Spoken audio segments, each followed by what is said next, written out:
ආයුබෝවන් මගේ යාළුවෝ හැම දෙනාටම. අදත් ඔයාලව පිළිගන්නවා පුංචි සර් YouTube නාලිකාවට. ඉතින් අද අපේ පාඩම 7 ශ්‍රේණියේ ශාක විවිධත්වය. මේකේ පොඩි එඩිටින් එරර් එකක් තියෙනවා. විවිධත්වය කියලා තියෙනවා. එච්චර ගණන් ගන්න එපා. එහෙනම් අපි යමු අද පාඩමට.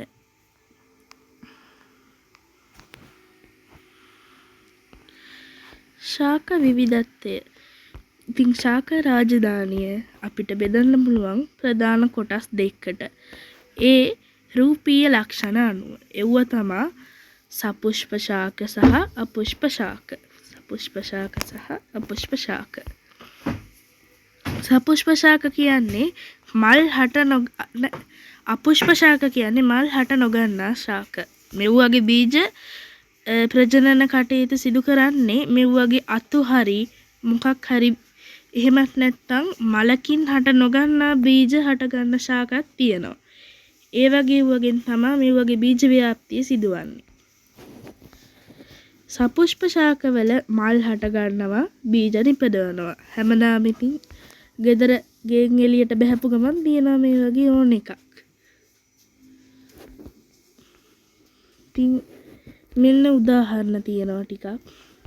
රෝස මේ රෝස පැලයක් නෙමෙයි මේ වද නෙළුම් අඹ ඒ සපුෂ්ප ශාක වලට උදාහරණ. මේ අපුෂ්ප ශාක වලට උදාහරණ තමයි මීවන. මේ තියෙන මීවන බෝ වෙන්නේ කොහොමද කියලා. මේ පාසි කේතුදර කියන්නේ අර පයින් ගෙඩි කියන්නේ. එව්වට තමයි කේතුදර කියන්නේ.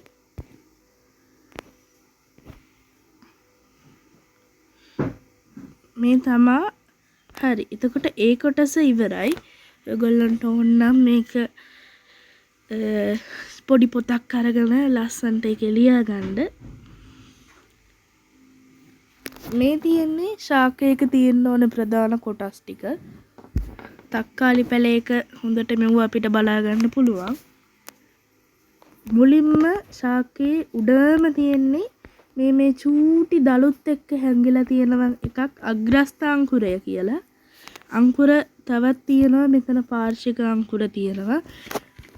මෙතන මේ අත්ත ළඟ තියෙන චූටි අංකුරයටත් කියන්නේ අංකුරයක් කියලා.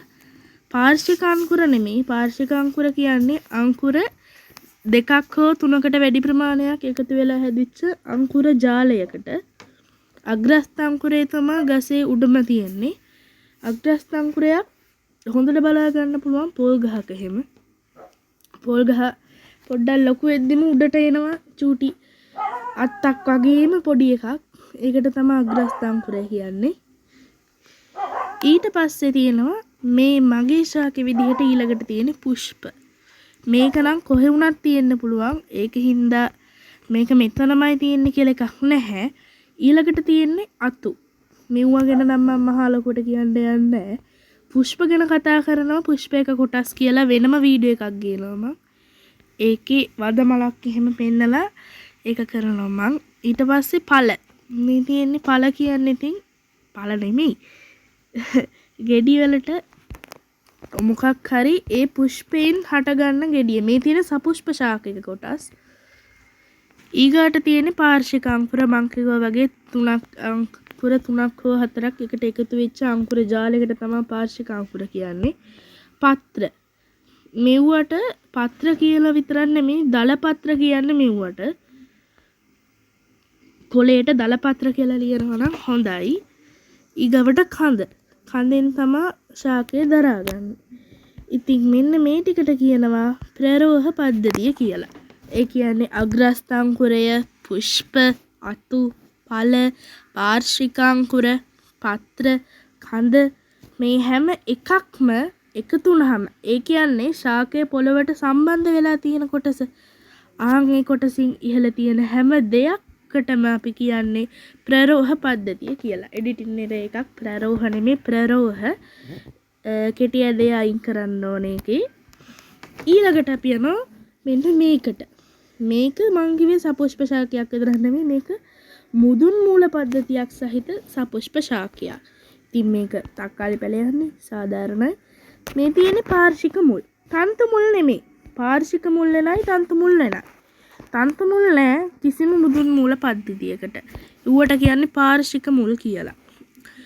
මුදුන් මුල තමයි මේ තියෙන්නේ අති විශාල මුලක් ප්‍රධාන මුලක් තියෙන්නේ. ඉතින් අර වගේම මේකට කියනවා මූල පද්ධතියක් කියලා. ඉතින් මේකේ නම් මට මාතෘකාව දාන්න බැරි වුණා. මේ තියෙන්නේ සපුෂ්ප ශාකයක කොටස්. ඒ කියන්නේ දල වශයෙන් ගත්තොත් සපුෂ්ප ශාකයක තියෙන හැම කොටසක්ම වගේ මෙතන තියෙනවා.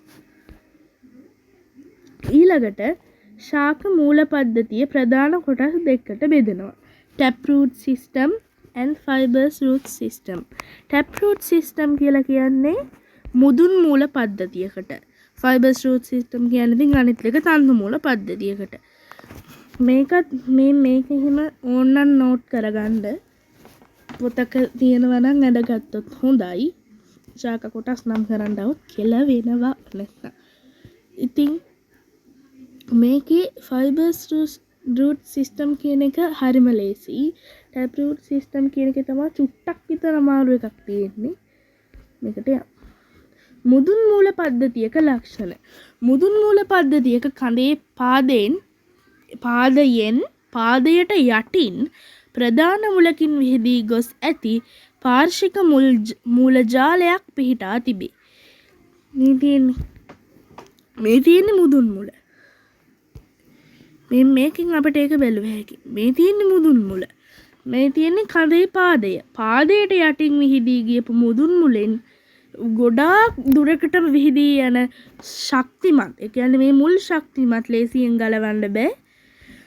ශක්තිමත් පාර්ශ්වික මුල් ජාලයක් පිහිටා තිබිල් තියෙනවා නම් මුදුන් මුලක් එක්ක මේක මුදුන් මූල පද්ධතියක්. මුදුන් මූල පද්ධතියක ලක්ෂණ කියලාම තියෙනවා.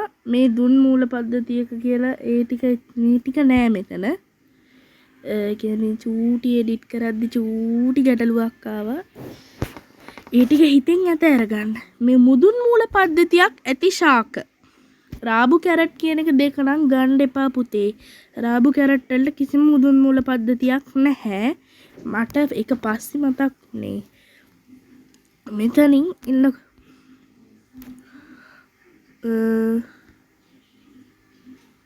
අපි ගත්තොත් දැන් මේක අපි එඩිට් කරමුකෝ ඔන්නෝම.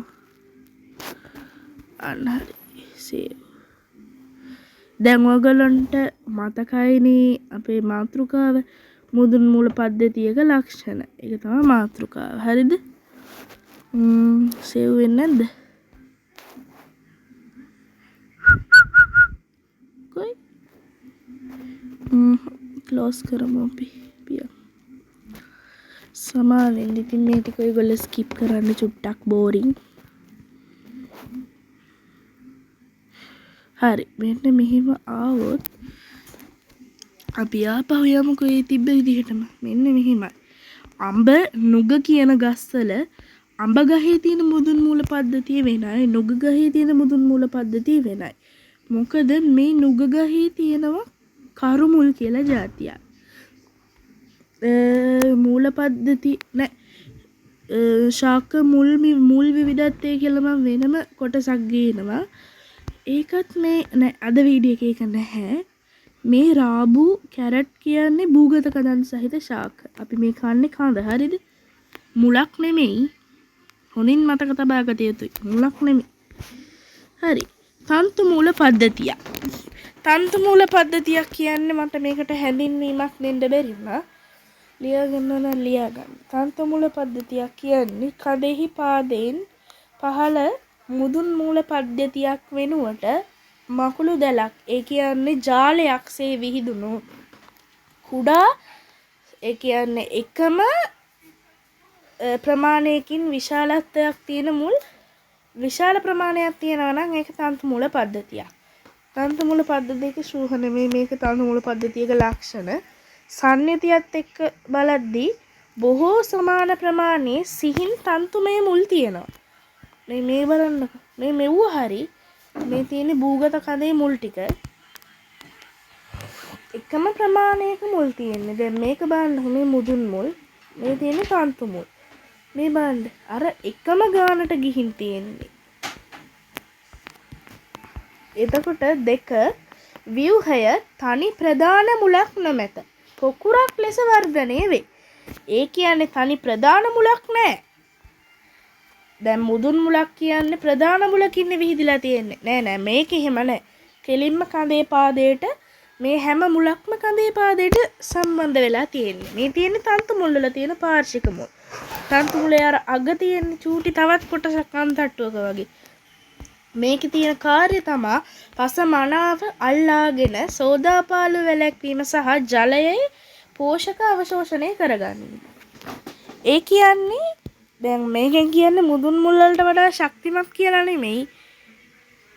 පෝෂණ කොටස් උරා ගන්න ලේසි කියලා. ඇයි මේ මුල් තියෙනවනේ මිලියනයක් විතර. ඒකයි. මේ තියෙනවා මම අර එවෙලේ ගත්ත එක. හරි. එහෙනම් තන්තු මූල පද්ධතියක ලක්ෂණත් හරි. ඔන්න ඔහොම තමයි මුදුන් මූල පද්ධතියක් සහ තන්තු මූල පද්ධතියක්. ඒ කියන්නේ ශාක මුලක් ප්‍රධාන වශයෙන් කොටස් දෙකකට බෙදුවොත් ඔන්න ඔය දෙක තමයි එන්නේ. ඉතින් අද වීඩියෝ එකේ ඔච්චරයි තියෙන්නේ. එහෙනම් අදට පුංචි සර් ඔයාලගෙන් සමුගන්නවා. නැවතත් මේ වගේ වීඩියෝ එකකින් ආයෙත් මම එනවා ඔයාලගේ ගෙදරටම. එහෙනම් ස්තුතියි. බයි.